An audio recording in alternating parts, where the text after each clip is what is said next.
In a distant galaxy far beyond the reach of human telescopes, there existed a civilization known as the Centauri. They were a race of warrior women, tall and commanding, with skin that shimmered like polished silver under starlight.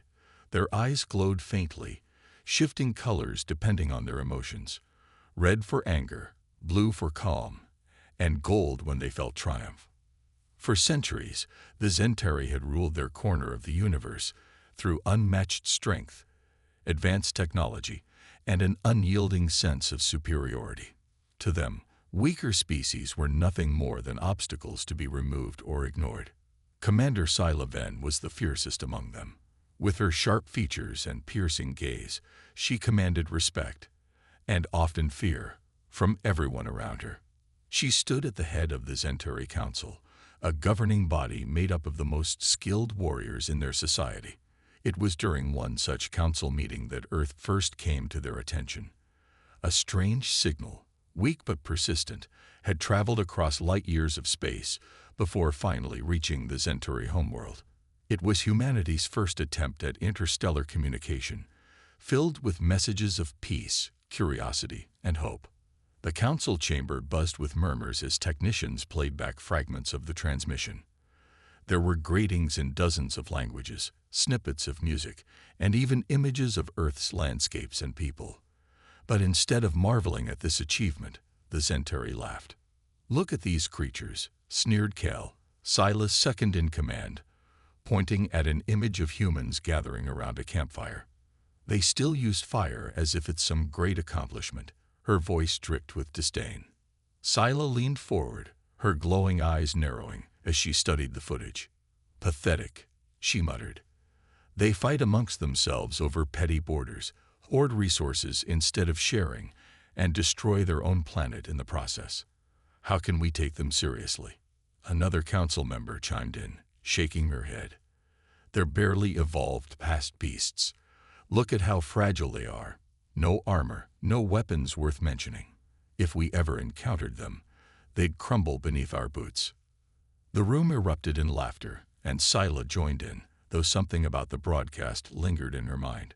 Despite their flaws, these beings had managed to send a message into the void, a feat that required intelligence, determination, and perhaps even courage. Still, she dismissed the thought quickly. Courage meant little without power, and the Centauri valued power above all else. Meanwhile, on Earth, Liam Carter had no idea that his planet was being mocked by alien warriors light years away. He lived in a quiet coastal town called Seabrook, where life moved at a slower pace. The ocean breeze carried the scent of salt water, and the sound of waves crashing against the cliffs provided a constant backdrop to his days. Liam was a mechanic by trade, working out of a small workshop tucked away near the edge of town. His hands were calloused from years of tinkering with engines and machines, and his workspace was cluttered with tools, half-finished projects, and spare parts scavenged from junkyards. While others might have seen chaos, Liam saw potential. To him, every broken piece held the promise of something new. At 32, Liam wasn't what most would call extraordinary. He was of average height, with unruly brown hair and a face marked by faint scars from childhood accidents. Yet those who knew him well understood that his true brilliance lay not in appearances but in his mind. Self-taught and endlessly curious, Liam had a knack for solving problems that stumped even experienced engineers. Whether it was fixing a neighbor's tractor or building a wind turbine to power the local community center, he approached every challenge with patience and creativity. But lately, Liam found himself yearning for something bigger. As humanity took its first tentative steps into space, launching satellites and probes to explore the unknown, Liam dreamed of contributing in some way. He spent hours reading about rocket design, studying blueprints, and sketching ideas for inventions that could aid future missions. Though he doubted anyone outside Seabrook would ever notice his work, he couldn't shake the feeling that his moment would come someday. That moment arrived sooner than he expected. It began late one evening, just as Liam was closing up shop. A sudden flash of light lit up the horizon, followed by a deep rumble that shook the ground beneath his feet. At first, he thought it might be lightning, though the sky was clear. Curiosity got the better of him, and grabbing a flashlight, he set off toward the source of the disturbance. The trail led him to a secluded stretch of coastline, where jagged cliffs overlooked the sea. There, partially submerged in the water, was an object unlike anything Liam had ever seen. Sleek and metallic, it gleamed faintly in the moonlight, its surface smooth and seamless. Whatever it was, it clearly didn't belong on Earth. Heart pounding, Liam approached cautiously. Up close, he realized the object was some kind of vessel, shaped like a teardrop with intricate patterns etched into its hull. Smoke rose from cracks in the metal, suggesting it had been damaged in whatever event brought it here. Then, with a soft hiss, a section of the hull slid open, revealing 3 figures inside. They were humanoid but unmistakably alien. Towering over Liam, they wore sleek armor that seemed to shift colors depending on the angle of the light. Each carried a weapon strapped to their side, though none appeared ready to use it. One of them stepped forward, her glowing red eyes locking onto Liam's. "You dare approach us?" she demanded, her voice cold and sharp. Liam froze, unsure whether to run or stay. The aliens radiated authority, their presence both mesmerizing and intimidating. But then he noticed something else. Their postures were stiff, almost pained, and one of them clutched her side as if injured. I mean no harm," Liam stammered, raising his hand slowly. "I saw your ship crash. Are you hurt? Can I help?" The lead alien, the one who had spoken, snorted derisively. "Help? From a primitive creature like you? Ridiculous." Her words stung, but Liam refused to let them deter him.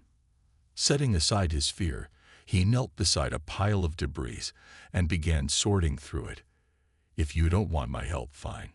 But if you do, I'll need to know what I'm dealing with." For a moment, silence hung heavy in the air. Then, with visible reluctance, the aliens exchanged glances. The leader gestured sharply, and one of them tossed Liam a small device. "Fix it," she ordered. "But know this, if you fail, you will regret it." Liam nodded, already focused on the task ahead. Little did he, or the aliens, know that this encounter would change everything. Liam stared at the small device in his hands, its surface smooth and metallic like the alien ship. Tiny symbols glowed faintly along its edges, pulsing in a rhythm that seemed almost alive.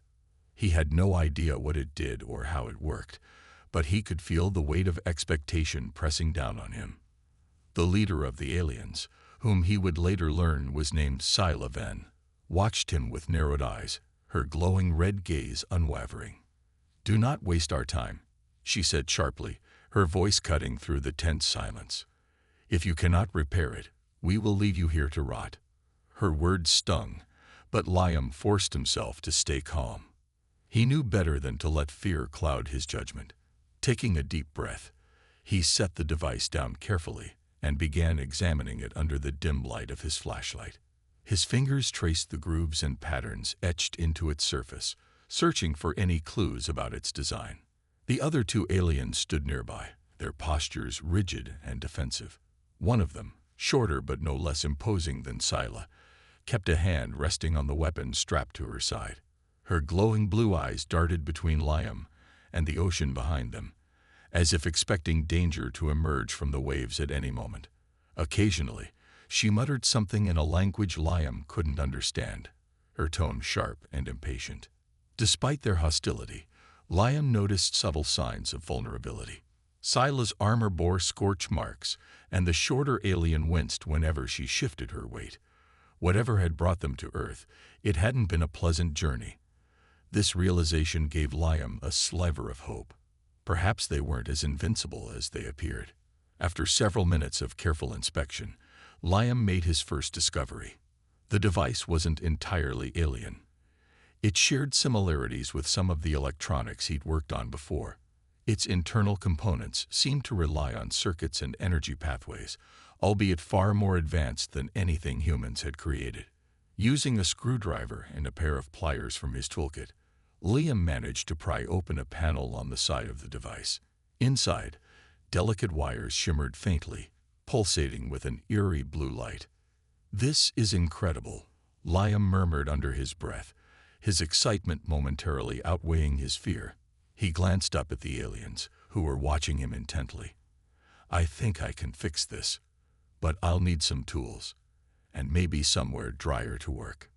Scylla frowned, her glowing eyes flickering briefly to yellow, a color Liam hadn't seen before. "You expect us to trust you?" she asked skeptically. "I don't care whether you trust me or not," Liam replied honestly, meeting her gaze. "But if you want this fixed, you'll have to give me a chance." For a moment, Scylla hesitated. Then, with a curt nod, she gestured for her companions to follow her toward the cliffs where Liam's workshop was located. As they moved, Liam led the way, keeping a cautious distance. The walk was awkward and silent, broken only by the sound of crashing waves below. Back at the workshop, Liam wasted no time getting to work. He cleared off a section of his cluttered workbench and laid out the tools he thought might be useful. The aliens crowded around him, their towering forms casting long shadows across the room. Despite their imposing presence, Liam focused on the task at hand, his mind racing with possibilities. As he worked, he tried engaging them in conversation, hoping to break the ice. "So, what exactly does this thing do?" he asked, pointing to the device. "It is none of your concern," snapped the shorter alien, her voice dripping with disdain. Undeterred, Liam pressed on.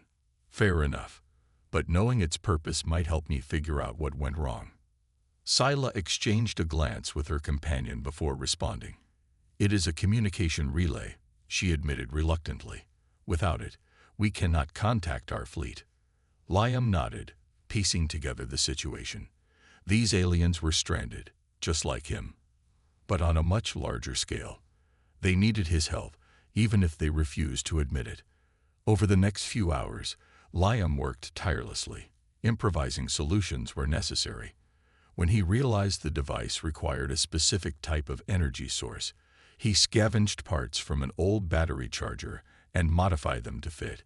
Each step brought new challenges, but Liam's determination never wavered. At one point, Cal, the shortest of the three aliens, grew visibly frustrated. "This human is wasting our time," she growled, pacing back and forth. "We should take what we need and leave him behind." "No," Scylla interjected firmly, surprising Liam.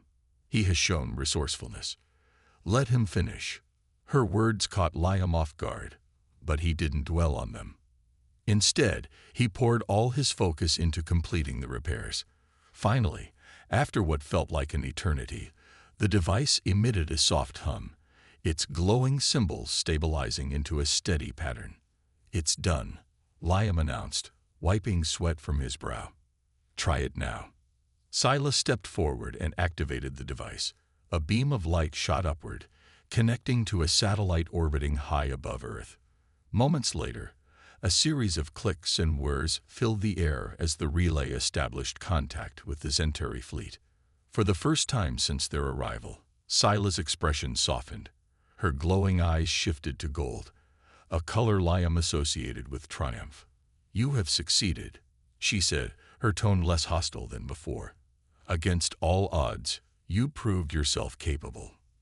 Though the device was repaired, the tension between Liam and the aliens remained palpable.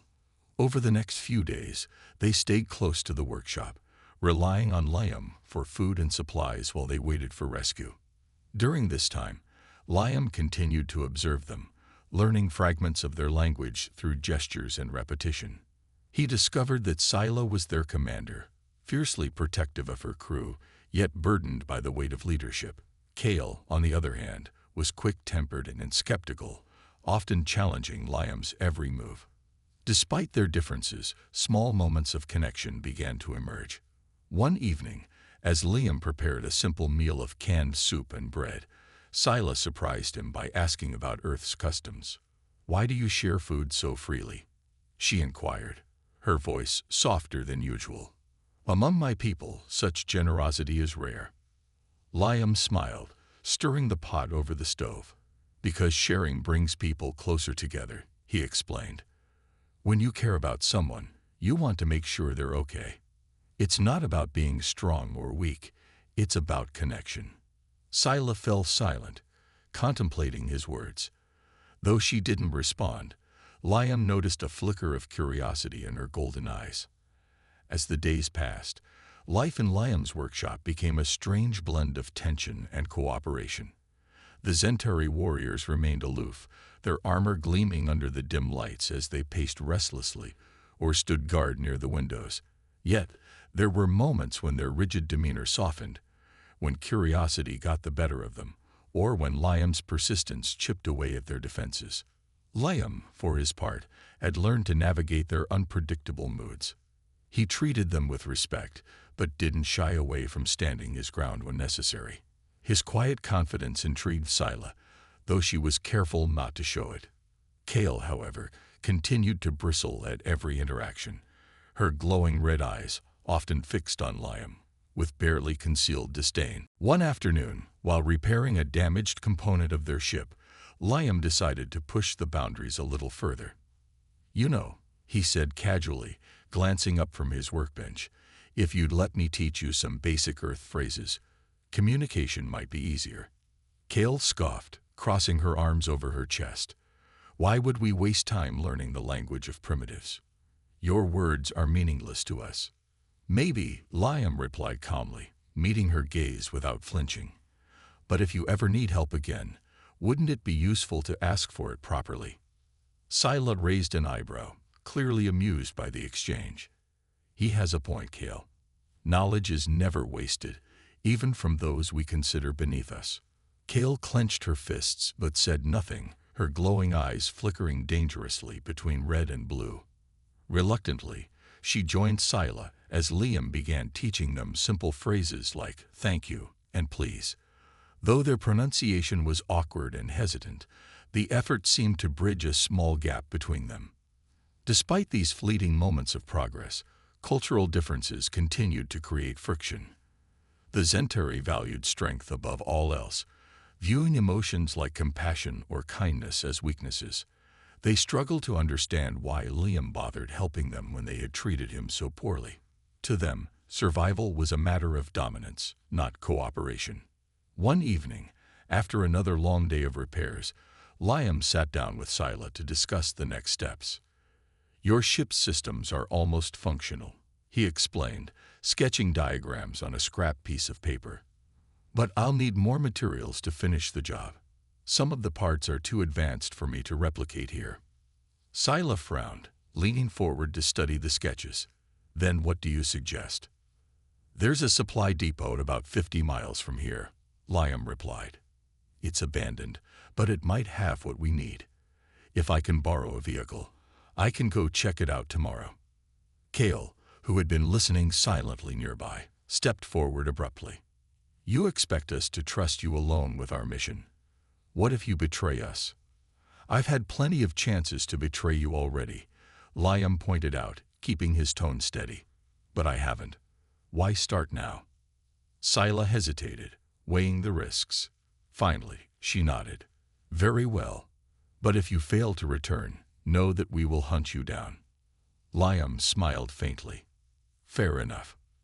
The next morning, Liam set off in an old pickup truck, leaving the aliens behind.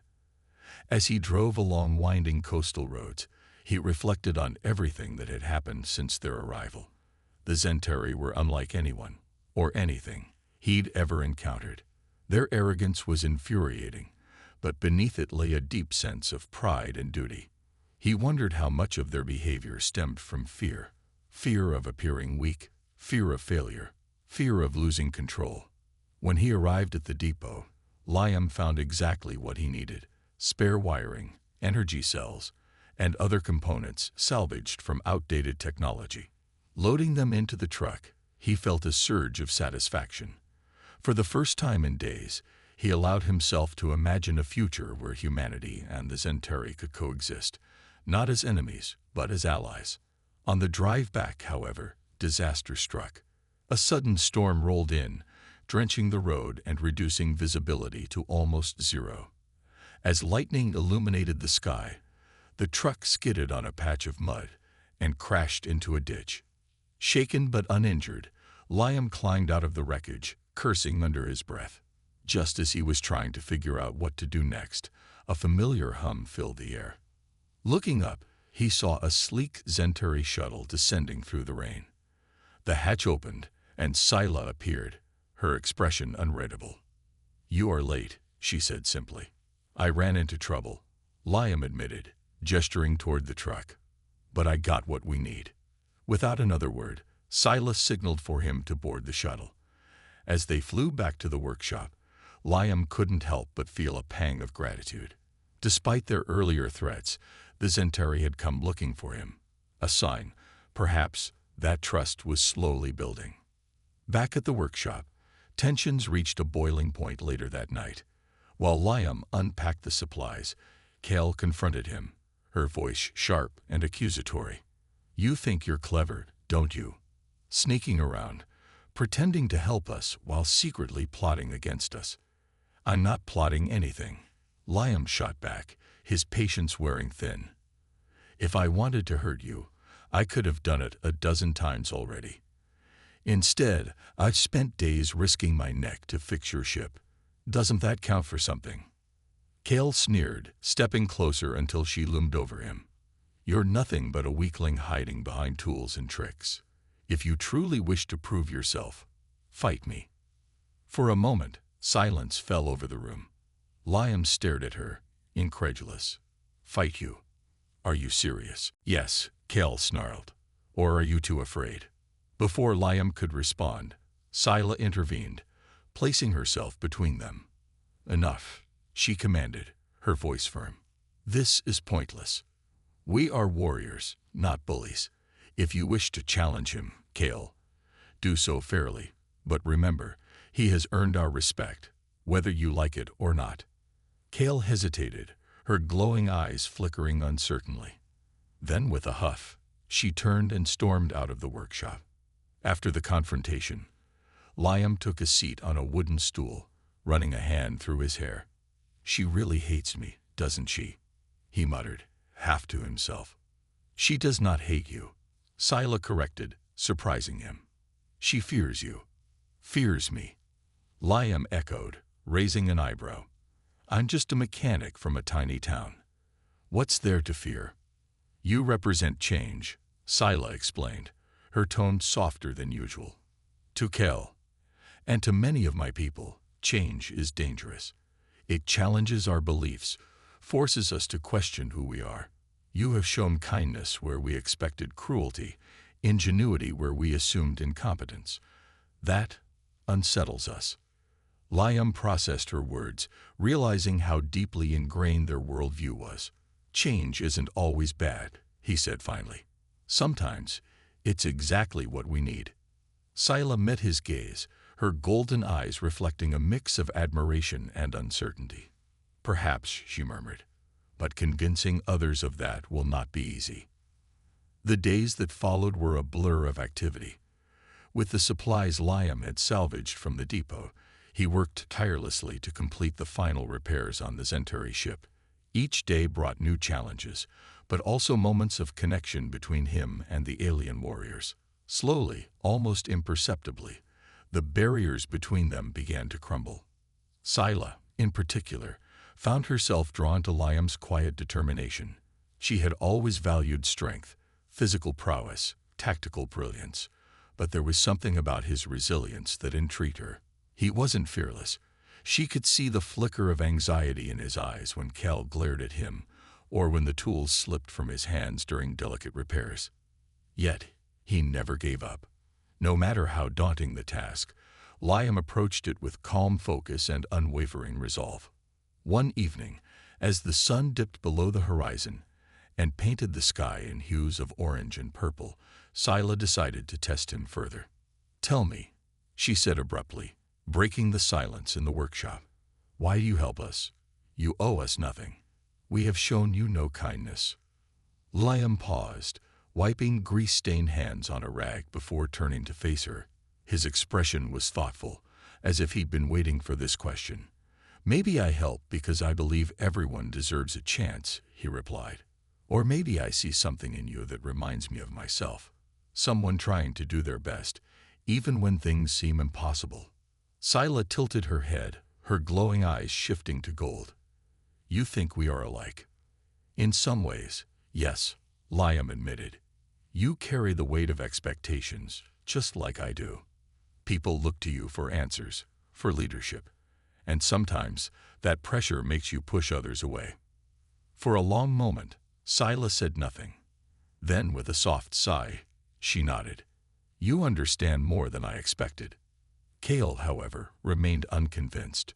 Her distrust of Liam ran deep, fueled by years of indoctrination into the Zentari way of life. To her, compassion was weakness, and cooperation was a sign of inferiority. Every time she saw Liam laughing with Scylla or sharing stories of Earth, her frustration grew. One afternoon, while Liam was testing the ship's energy core, Kale confronted him again. "Your words mean nothing," she spat, her voice sharp enough to cut steel. "You speak of unity and understanding, but your actions prove otherwise. Why do you delay our departure? Are you afraid to face what lies beyond this planet?" Liam straightened, meeting her gaze without flinching. "I'm not delaying anything," he said firmly. "Every second I spend here is another step closer to getting you home. But if you're so eager to leave, why don't you try helping instead of criticizing?" Kale clenched her fists, her glowing red eyes blazing with anger. For a moment, it seemed like she might strike him. But then, unexpectedly, she hesitated. Something in Liam's tone, a mix of calm authority and genuine challenge, stopped her. Instead of lashing out, she turned on her heel and stormed out of the workshop. Scylla, who had witnessed the exchange from the doorway, approached Liam once Kale was gone. "You handled that well," she said approvingly. "She'll come around eventually," Liam replied with a shrug. "She just needs time." "And patience," Scylla added, her lips curving into the faintest hint of a smile. As the repairs neared completion, Liam began to share more about Earth with the Zentari. He showed them photographs of cities lit up at night, explained how humans used art and music to express emotions, and even played recordings of classical symphonies on an old radio. At first, the warriors listened skeptically, their expressions unreadable. But over time, they started asking questions about human traditions, relationships, and the concept of hope. "It is strange," Scylla remarked one evening, staring at a painting Liam had pinned to the wall. It depicted a field of flowers under a starry sky. "Your people create beauty without purpose. Why waste resources on such things?" "Because beauty gives us meaning," Liam explained. "It reminds us of what we're fighting for, the world we want to live in, the future we dream of building. Without it, survival feels empty." Scylla fell silent, her glowing eyes reflecting the soft light of the lanterns hanging overhead. Though she didn't fully understand, she felt a spark of admiration for humanity's ability to find joy even in hardship. Despite these growing connections, tensions still simmered beneath the surface.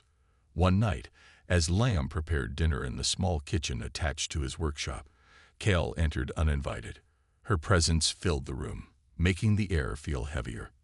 "You cook for yourself?" she asked, her tone laced with disbelief. "Yeah," Liam replied, stirring a pot of stew. "Why? Do you have servants back home?" "We have drones," Kale corrected sharply, "but they serve only necessity, not pleasure." "Well, maybe that's part of your problem," Liam said lightly, though his voice carried a note of seriousness. "Food isn't just fuel, it's a way to bring people together. Want to try some?" Kale hesitated, torn between pride and curiosity. Finally, she nodded stiffly, taking a seat at the table. Liam ladled a portion of stew into a bowl and placed it in front of her. Tentatively, she picked up the spoon and tasted it. Her reaction surprised both of them. "This is acceptable," she admitted grudgingly. Liam chuckled. High praise coming from you. For the first time since their arrival, Kale allowed herself a small smile. It was fleeting, barely noticeable, but it marked a turning point in their relationship. By the time the ship was ready for launch, Liam and the Zentari had formed an uneasy camaraderie. They still viewed humanity through a lens of skepticism, but their perspective had shifted slightly. Through Liam's actions, they had glimpsed qualities they hadn't considered valuable before, qualities like empathy, creativity, and adaptability. On the eve of their departure, Scylla approached Liam as he stood outside the workshop, gazing up at the stars. "Tomorrow, we will leave," she said quietly. "Our fleet awaits us beyond the edge of your solar system." "I know," Liam replied, turning to face her, "and I hope you find whatever you're looking for out there." Scylla studied him for a moment, her glowing eyes flickering between gold and blue. "There is much I wish to say, but words fail me. You have changed us, Liam Carter, not entirely, but enough to make me question everything I thought I knew." "You've changed me too," Liam admitted with a smile. "Meeting you has reminded me that there's always more to learn, always room to grow." Before either of them could say more, Kale appeared behind them, her armor gleaming in the moonlight. "Commander, it is time," she announced, her tone formal, but less hostile than usual. Cylon nodded, then turned back to Liam. "Perhaps our paths will cross again someday. Until then, may your skies remain clear." With that, she and Kale boarded the ship, leaving Liam standing alone beneath the vast expanse of stars. As the vessel lifted off, its engines roaring to life, Liam felt a pang of sadness, but also a sense of hope. Little did he know, the bond he had forged with the Zentari would soon become humanity's greatest asset. For beyond the horizon, a threat loomed, one that would require courage, ingenuity, and unity to overcome. And Liam, humble mechanic from Seabrook, would rise to meet it. The Zentari ship disappeared into the night sky, leaving behind a faint trail of light that faded as quickly as it had appeared. Liam stood in the cold breeze, watching until the last glimmer vanished. Though relieved to have his quiet life back, he couldn't shake the feeling that something monumental was about to happen. The encounter with the Zentari had opened his eyes to the vastness of the universe and humanity's potential place within it.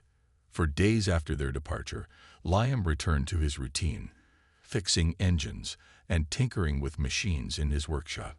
But the memory of Scylla, Kale, and their sleek spacecraft lingered in his mind. He often found himself staring at the stars, wondering where they were now and whether they truly understood what they had witnessed on Earth. Then, one morning, everything changed. It began with a strange hum, a low, vibrating sound that seemed to come from everywhere and nowhere all at once. At first, Liam thought it might be an electrical issue in his workshop, but when he stepped outside, he realized the entire town was bathed in an eerie glow. The sky above Seabrook shimmered unnaturally, pulsating with colors that defied explanation. People gathered in the streets, pointing upward and murmuring nervously. Some speculated it was a meteor shower or aurora borealis, though neither explanation made sense given the timing or intensity. As the hum grew louder, a massive object descended from the heavens, hovering silently over the ocean. It was unmistakably alien.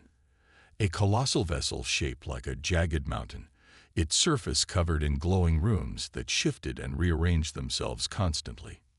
Panic spread through the town as smaller ships detached from the mothership and descended toward the shore. Armed figures emerged, clad in armor far more advanced than anything the Zentari had worn.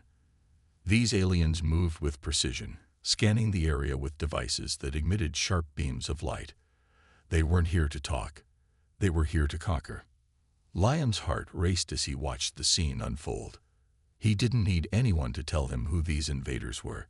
Scylla's warnings about the Itherians, the rival alien race bent on destroying the Zentari, echoed in his mind. Somehow, humanity had been dragged into their war. Before long, the invaders reached Liam's workshop.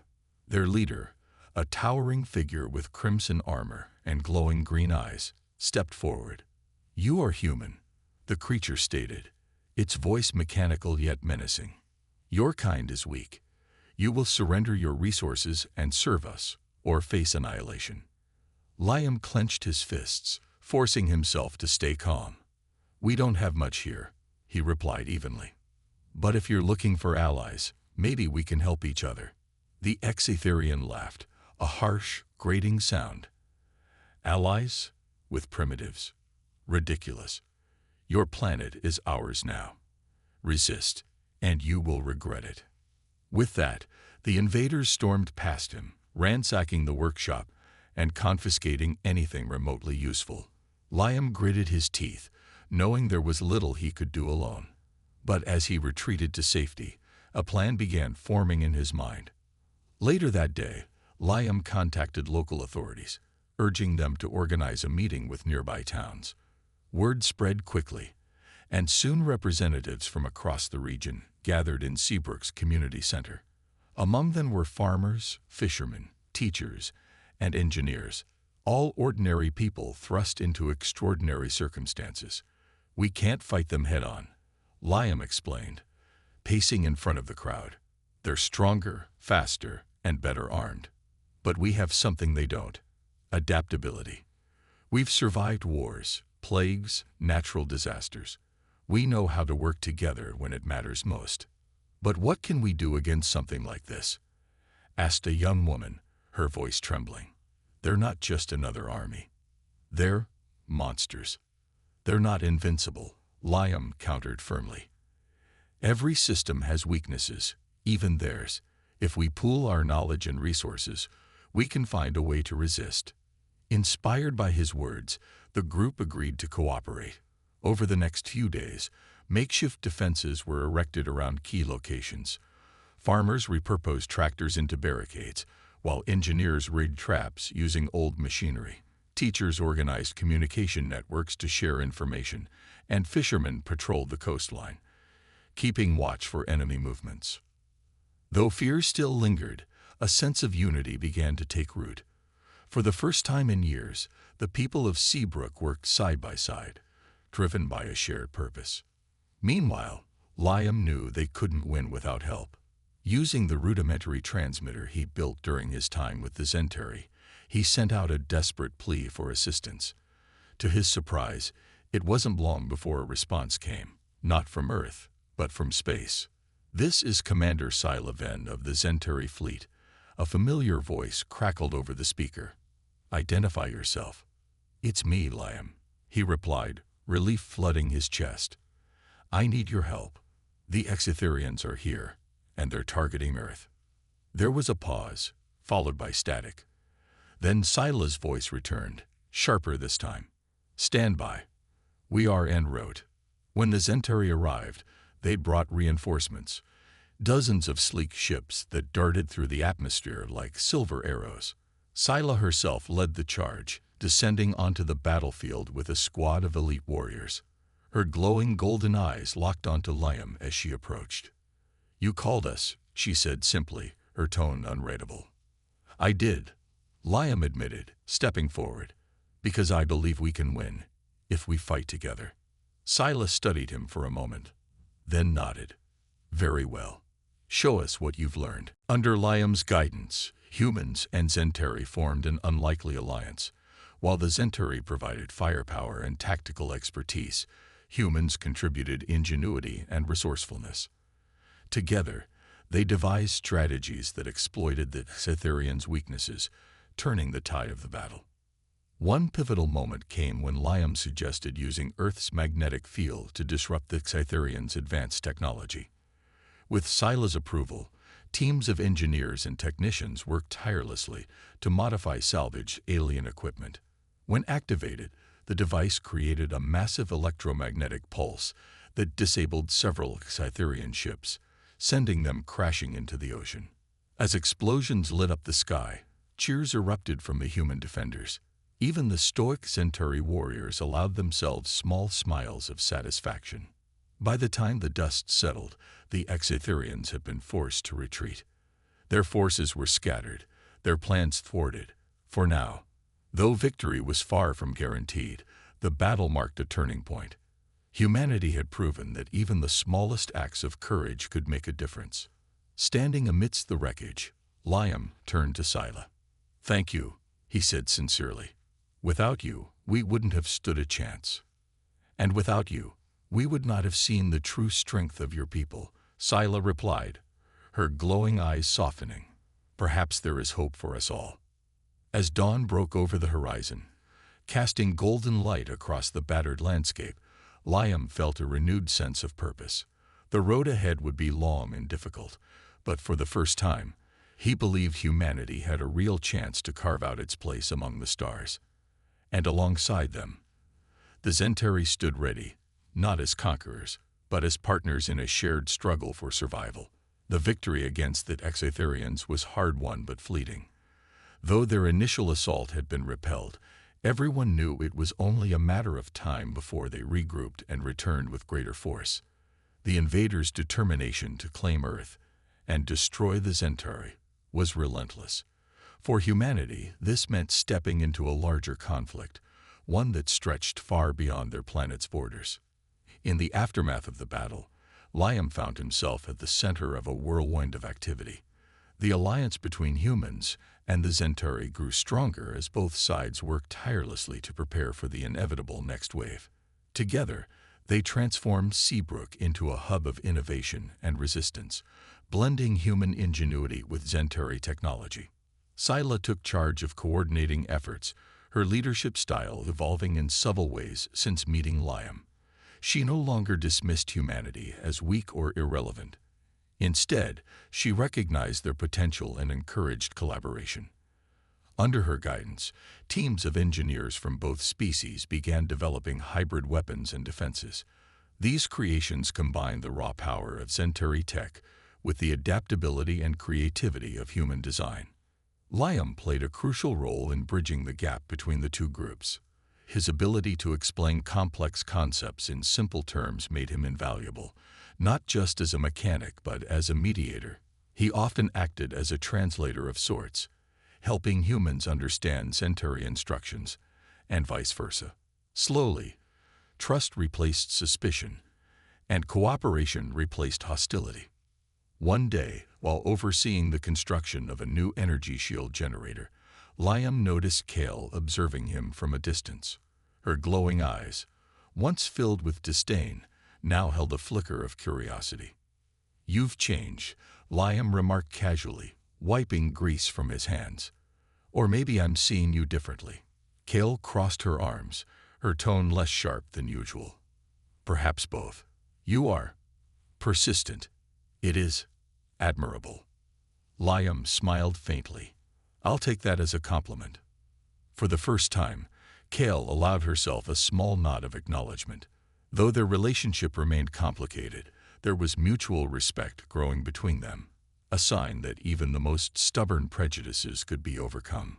As preparations continued, Liam proposed a bold idea, bringing the fight to the Exotherians rather than waiting for them to attack again. He believed that humanity's adaptability and resourcefulness could turn the tide if leveraged strategically. Scylla listened intently as he outlined his plan, which involved using Earth's unique environment to their advantage. "We know this planet better than anyone," Liam explained during a strategy meeting. "Its terrain, its weather patterns, its magnetic fields, all of these can be used to disrupt their systems.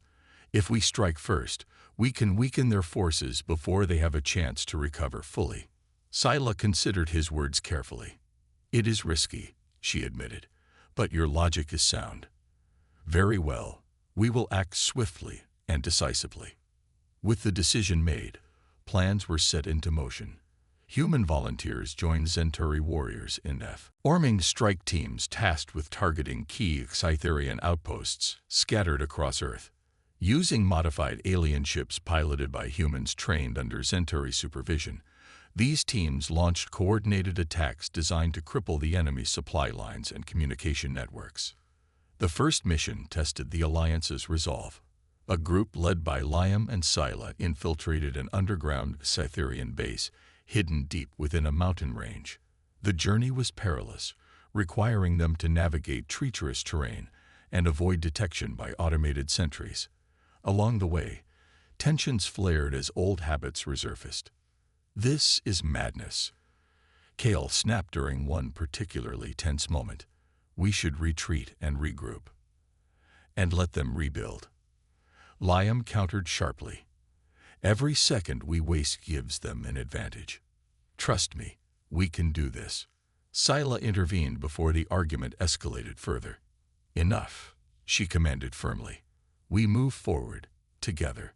Her words silenced the dissent, reminding everyone why they were fighting. With renewed focus, the team pressed on, eventually reaching the heart of the base. There, they discovered a massive device emitting low-frequency pulses capable of destabilizing planetary ecosystems. "We need to shut it down," Liam said urgently, examining the machinery. "If this thing goes online, it could devastate entire regions." Working quickly, he dismantled the device's core while Scylla and Kale provided cover, fending off waves of Scytherian drones. Just as the final connection was severed, reinforcements arrived, forcing the team to flee through narrow tunnels. Back at Seabrook, news of the successful mission spread quickly, boosting morale among the defenders. Celebrations erupted throughout the town, with people sharing food, music, and stories late into the night. Even the Zentari joined in, though their expressions of joy were more subdued. During the festivities, Scylla sought out Liam, finding him sitting quietly near the edge of the cliffs overlooking the ocean. The stars above shimmered brightly, reflecting off the water below. "You have done well," she said softly, taking a seat beside him. "Your people have proven themselves worthy allies." "So have yours," Liam replied, glancing at her with a smile. "I never thought I'd say this, but I'm glad we met." Scylla's glowing eyes shifted to gold, a sign of warmth and gratitude. "As am I. Perhaps when this is over, our peoples can build something greater, a future where strength is defined not by dominance, but by unity." Liam nodded, gazing up at the stars. "That's a future worth fighting for." Despite the progress made, the threat of the Scytherians loomed large. Intelligence gathered from captured outposts revealed that their main fleet was en route, carrying enough firepower to obliterate Earth entirely. Time was running out, and the stakes had never been higher. In response, Liam and Scylla devised a daring plan, a direct assault on the Scytherian mothership. Using a combination of stealth tactics and brute force, they aimed to disable the vessel's command center, crippling their ability to coordinate attacks. It was a suicide mission by any measure, but one they believed necessary to ensure survival. As volunteers stepped forward to join the final push, Liam addressed the crowd, his voice steady and resolute. "This isn't just about saving Earth," he declared. "It's about showing the universe what happens when different species come together, not to conquer, but to protect. We may be outnumbered, but we won't back down. Not today." Cheers erupted, echoing across the coastline as humans and Zentari prepared for the ultimate showdown. Together, they boarded their ships, ready to face whatever lay ahead. Little did they know, their actions would inspire hope across galaxies, proving that even in the darkest times, courage and unity could light the way forward. The assault on the Scytherian mothership was a spectacle unlike anything the universe had seen before. Ships of human design, clunky and patched together with scavenged parts, flew alongside sleek Centauri vessels, their contrasting appearances symbolizing the unity forged in desperation. The fleet surged forward through space, dodging debris fields and evading enemy patrols as they approached the massive alien warship looming ahead like a jagged mountain floating in the void. Inside his modified craft, Liam gripped the controls tightly, his knuckles white from tension. Beside him sat Scylla, her glowing golden eyes fixed on the tactical display. Despite their differences, they had become an inseparable team over the past weeks, each complementing the other's strengths. "We're within range," Scylla announced, her voice calm but tinged with urgency. "Prepare for insertion." Liam nodded, signaling to the rest of the strike force. Their plan was risky. A small group would infiltrate the mothership while the larger fleet engaged its defenses. Success depended on precision, timing, and sheer determination. As the battle began, explosions lit up the darkness of space, casting eerie shadows across the faces of those aboard the ships. Human pilots maneuvered their vessels with reckless bravery, weaving through enemy fire to create openings for the Zentari fighters. Meanwhile, the Zentari unleashed devastating volleys of energy blasts, targeting critical systems on the mothership. Amidst the chaos, Liam's ship slipped past the outer defenses, landing silently in a docking bay. He, Scylla, Kale, and a handful of volunteers disembarked, armed with weapons and tools designed to disable the ship's command center. The air inside was cold and metallic, filled with the hum of machinery and the faint smell of ozone. The corridors of the mothership were labyrinthine, lined with pulsating conduits and guarded by automated sentries. Every step forward required caution, as traps and ambushes lurked around every corner. "This place is a maze," Liam muttered under his breath, consulting a handheld scanner. "But if we can reach the central core, we can shut it all down." Kale scowled, her glowing red eyes scanning the area. "And how do you propose we get there without being torn apart?" "By working together," Liam replied firmly. "We've come this far because we trusted each other. Let's not stop now." Reluctantly, Kale nodded, falling into formation behind him. Together, the team moved swiftly, disabling security systems and bypassing locked doors using a combination of Zentari technology and Liam's ingenuity. Along the way, they encountered resistance, waves of Cytherian drones, and heavily armored soldiers, but their coordinated efforts allowed them to push through. At one point, Scylla took the lead, her combat skills unmatched as she dismantled enemies with swift, calculated strikes.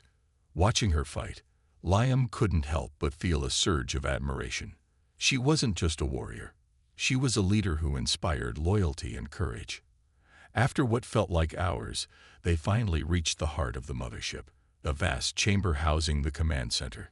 Towering consoles surrounded a glowing orb suspended in midair, the ship's core. It pulsed rhythmically, emitting waves of energy that powered the entire vessel. "This is it," Liam said, stepping closer. "If we destroy this, the whole system collapses." "But destroying it won't be easy," Scylla warned, her eyes narrowing. "They'll send reinforcements as soon as they realize what we're doing. Then we'll have to hold them off," Liam replied, already setting to work. Using tools provided by the Zentari, he began dismantling the core's protective casing, exposing its intricate wiring. Kale and the others formed a defensive perimeter, fending off waves of attackers that poured into the chamber. The sound of blaster fire echoed through the room, mixing with the hum of collapsing shields and the occasional explosion. Despite the overwhelming odds, the team held firm, driven by a shared determination to see the mission through. "You're almost out of time," Kale shouted, deflecting a blast with her weapon. "I know," Liam yelled back, sweat dripping down his face. "Just a little longer."